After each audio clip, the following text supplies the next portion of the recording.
여러분, 여수 밤바다라는 노래 아시죠?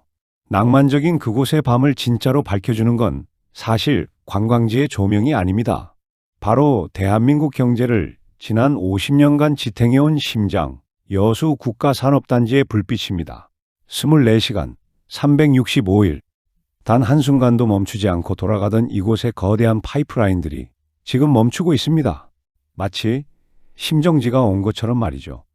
오늘은 단순히 경기가 어렵다는 뻔한 이야기가 아닙니다. 대한민국 수출 1위 품목이 반도체라면 그 뒤를 든든히 바치던 석유화학이 어떻게 무너지고 있는지, 그리고 그 충격이 어떻게 서울 한복판 국내 최고층 빌딩까지 뒤흔들고 있는지, 그 내막을 아주 상세하게 파헤쳐 보겠습니다. 구독과 좋아요는 아재 경제학 콘텐츠 제작에 큰 힘이 됩니다. 이 거대하고 복잡한 석유화학 산업, 딱 하나만 기억하면 이해가 끝납니다. 바로 밀가루입니다. 뉴스에서 어렵게 말하는 기초유분 같은 건 쉽게 말해 산업의 밀가루입니다. 이 하얀 가루가 있어야 플라스틱 그릇도 만들고 옷도 만들고 자동차 타이어도 만들 수 있죠. 한국은 지난 수십 년간 전 세계에서 제일 가는 밀가루 맛집이었습니다. 기름 한 방울 안 나지만 원유를 사와서 기가 막힌 기술로 껍질을 까고 빻아서 최고 품질의 밀가루를 만들어냈습니다. 그리고 우리 가게 바로 옆에는 중국이라는 엄청난 대식가가 살고 있었죠. 우리는 밤새 공장을 돌려 밀가루를 빻아 중국에 팔기만 하면 됐습니다. 그야말로 땅 짚고 헤엄치기였습니다. 그런데 이 꿀 같은 공식이 박살났습니다. 최대 단골 손님이었던 중국이 선언한 겁니다. 야, 우리도 이제 기술 있거든? 밀가루 우리가 직접 빻았을게. 단골 손님이 경쟁자로 돌변한 것도 모자라 중국은 이제 자기들이 쓰고 남은 밀가루를 우리보다 훨씬 싼 가격에 전 세계에 뿌리고 있습니다. 한국이라는 밀가루 맛집에 파리만 날리게 된 진짜 이유입니다. 지금 여수 산단 공장장들에게 공장을 멈춘다는 건 단순히 스위치를 끄는 게 아닙니다. 그건 엔지니어로서의 자존심을 꺾는 일이고 사실상 전쟁에서의 패배 선언이나 다름없습니다. 석유화학 공장은 거대한 용광로와 같아서 한번 불을 끄고 다시 켜는 데만 수십억, 수백억 원이 듭니다. 그래서 현장 사람들은 이 공장을 안 멈추려고 정말 처절하게 버텼습니다. 처음엔 가동률 조정으로 버텼습니다. 원래 100% 쌩쌩 돌려야 돈이 되지만 손해를 줄이려고 기계가 멈추지 않을 최저 한계치인 70%까지 출력을 낮췄습니다. 마치 자동차가 연비를 아끼려고 고속도로에서 시속 60km로 기어가듯 공장이 죽지 않을 정도로만 숨을 붙여놓고 버틴 겁니다. 그 다음엔 보수 기간 연장이라는 핑계도 댔습니다. 원래 한 달이면 끝날 정기점검을 2달, 3달로 질질 끌었습니다. 직원들은 알았습니다. 이게 점검이 아니라 돌릴수록 적자니까 그냥 세워두는 것이라는 사실을요. 하지만 결국 한계가 왔습니다. 가격을 아무리 낮춰도 팔리지 않자 더 이상 버틸 자금이 바닥난 겁니다. 그렇게 여천 NCC 3공장의 불이 꺼졌습니다. 엔지니어들이 떠난 빈 공장에는 거대한 파이프라인 사이로 차가운 바닷바람 소리만 들립니다.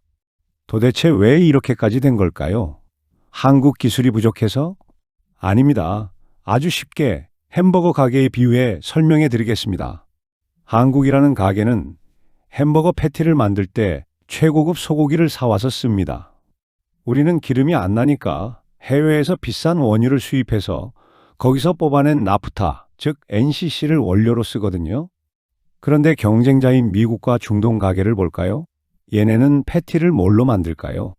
자기네 뒷마당 땅만 파면 펑펑 솟아나는 가스, 즉 ECC로 만듭니다.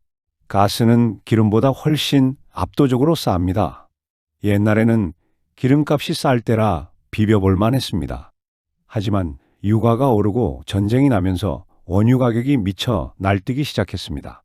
한국은 재료비가 100원인데 미국과 중동은 재료비가 10원인 상황. 애초에 아무리 요리 실력이 좋아도 원가 10배 차이를 이길 수는 없는 겁니다. 이게 바로 전문가들이 말하는 구조적인 원가 열입니다. 우리 기술자들도 이 사실을 누구보다 잘 압니다. 그래서 정말 영끌에서 버텼습니다. 비싼 나프타 대신 조금이라도 싼 원료를 섞어 쓰기 시작한 겁니다. 바로 택시 연료로 쓰이는 LPG입니다. 나프타통에 가스인 LPG를 들이붓는 건데 이게 말처럼 쉽지 않습니다. 공정이 불안정해지고 폭발 위험도 생기거든요. 하지만 원가를 1원이라도 낮춰야 산다는 일념으로 엔지니어들은 밤을 새워가며 LPG 투입 비중을 최대치까지 늘렸습니다. 그러나 이 눈물겨운 노력도 중국이라는 거대한 해일 앞에서는 모래성처럼 무너졌습니다. 중국이 단순히 물량만 많이 찍어내는 게 아닙니다.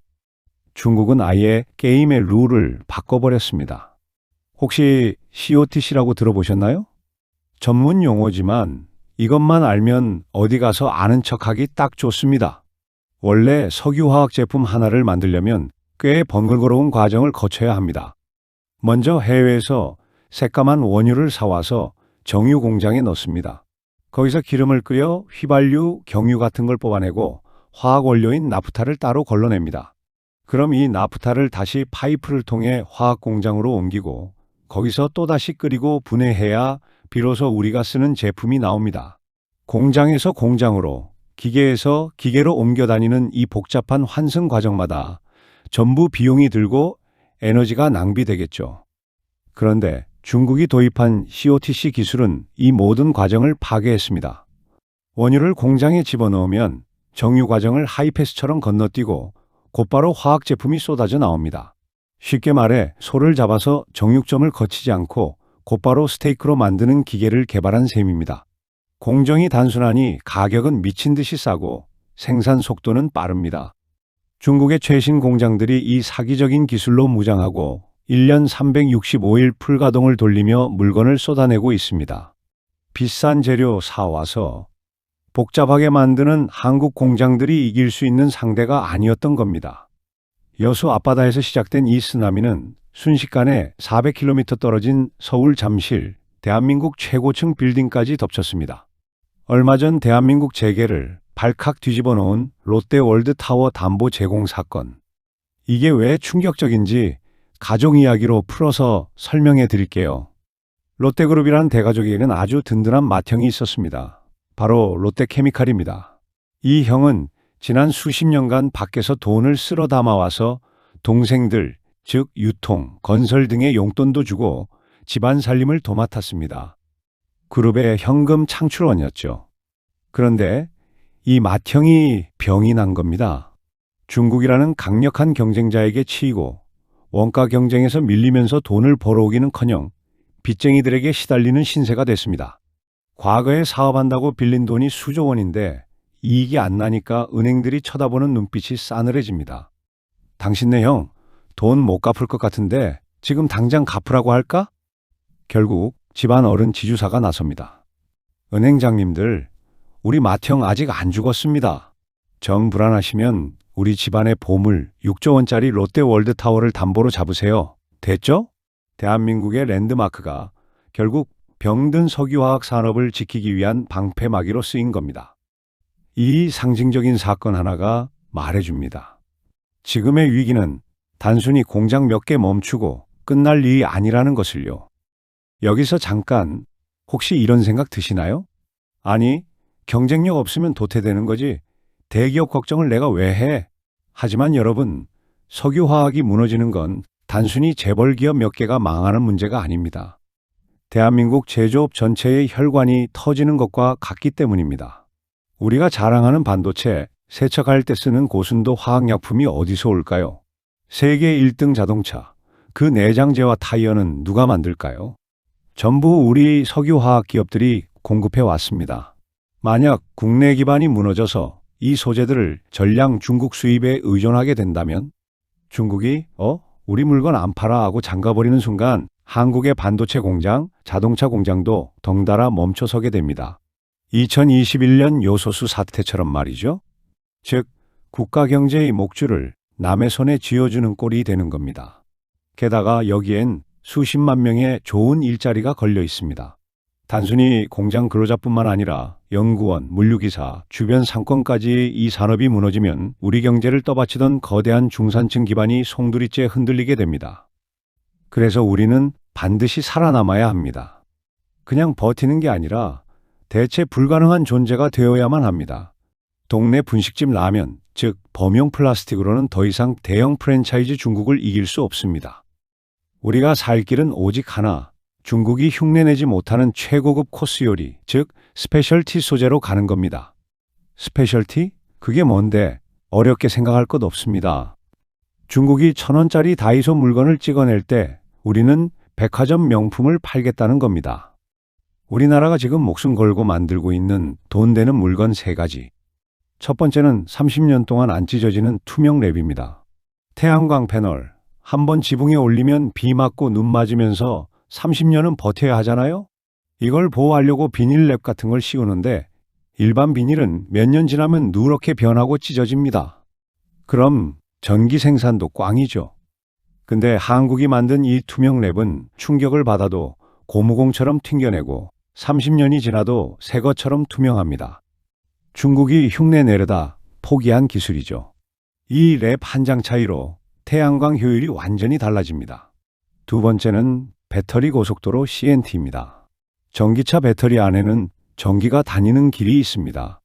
이 길이 좁으면 충전도 느리고 차도 금방 섭니다. 이때 시커먼 마법가루를 아주 조금만 뿌려주면 배터리 안에 8차선 고속도로가 뚫립니다. 전기가 미친 듯이 빨리 통하게 해주는 거죠. 이 가루를 균일하게 만드는 게 정말 어려운데 한국 기업들이 이걸 해냅니다. 전기차 성능을 뻥튀기 시켜주는 치트키인 셈이죠. 세 번째는 물을 가두는 마법가루 SAP입니다. 중국산 싼 기저귀는 솜을 잔뜩 넣어서 두껍고 애기들이 차면 축축해서 웁니다. 그런데 한국 기술은 다릅니다. 이 하얀 가루는 자기 몸집보다 500배나 많은 물을 순식간에 빨아들여서 물을 아예 젤리로 바꿔버립니다. 한 번 들어간 물은 절대 안 나옵니다. 그러니 종이장처럼 얇은데도 밤새 뽀송뽀송하죠. 이런 기술이 들어가야 비싼 값에 팔리는 프리미엄 기저귀가 되는 겁니다. 어떤가요? 이제 감이 좀 잡히시나요? 결국 남들이 다 만드는 뻔한 거 말고 안 찢어지고 뻥 뚫어주고 물을 가두는 이런 확실한 기술만이 우리가 중국을 이기고 살아남을 유일한 무기인 겁니다. 듣고 보니 어떠신가요? 아, 그럼 저 비싼 것들 만들어서 팔면 해결되겠네 싶으시죠? 하지만 현실은 그렇게 간단하지 않습니다. 지금 우리 기업들은 달리는 자동차의 엔진을 교체해야 하는 아주 위험한 도박을 하고 있거든요. 여수와 울산에 있는 기존 공장들은 지난 50년 동안 범용 제품만 만들도록 설계된 기계들입니다. 이걸 하루아침에 최첨단 소재를 만드는 기계로 바꿀 순 없습니다. 결국 멀쩡한 공장을 부수거나 멈추고 새로 지어야 합니다. 당장 돈 벌어오던 가게 문은 닫았는데 리모델링 비용으로 수조 원을 쏟아부어야 하는 상황. 당분간 기업들의 실적은 엉망일 거고 적자 뉴스는 계속 나올 겁니다. 뼈를 깎고 살을 도려내는 이 대수술의 고통을 과연 우리 기업들이 맷집 좋게 버텨낼 수 있을지가 관건입니다. 더 무서운 건 시간입니다. 중국이 언제까지 뒤처져 있을까요? 아까 말씀드린 그 안 찢어지는 랩, 마법가루, 중국도 지금 미친 듯이 연구하고 있습니다. 전문가들은 경고합니다. 우리가 가진 기술 격차, 길어야 3년이다. 이 3년의 골든타임 안에 우리가 완전히 압도적인 기술로 도망가지 못하면 그때는 여수의 불이 잠시 꺼진 게 아니라 영원히 켜지지 않을 수도 있습니다. 1970년대 허허벌판이었던 여수와 울산에 말뚝을 박고 한강의 기적을 쏘아 올렸던 대한민국 석유화학. 지금 꺼져버린 저 공장의 불빛들은 우리에게 묻고 있습니다. 과거의 성공 방식에 취해 변화를 미루진 않았는가? 지금의 멈춤이 완전한 몰락의 신호탄이 될지 아니면 더 높이 뛰기 위한 잠시의 숨고르기가 될지는 지금부터 우리 기업들이 보여줄 치열한 생존 전쟁에 달려 있습니다. 여러분의 생각은 어떠신가요? 한국 경제의 든든한 맏형, 석유화학 산업은 이 위기를 딛고 다시 일어설 수 있을까요? 여러분의 다양한 의견 댓글로 남겨주세요. 오늘 이야기가 유익했다면 구독과 좋아요 부탁드립니다. 지금까지 아재경제하셨습니다. 감사합니다.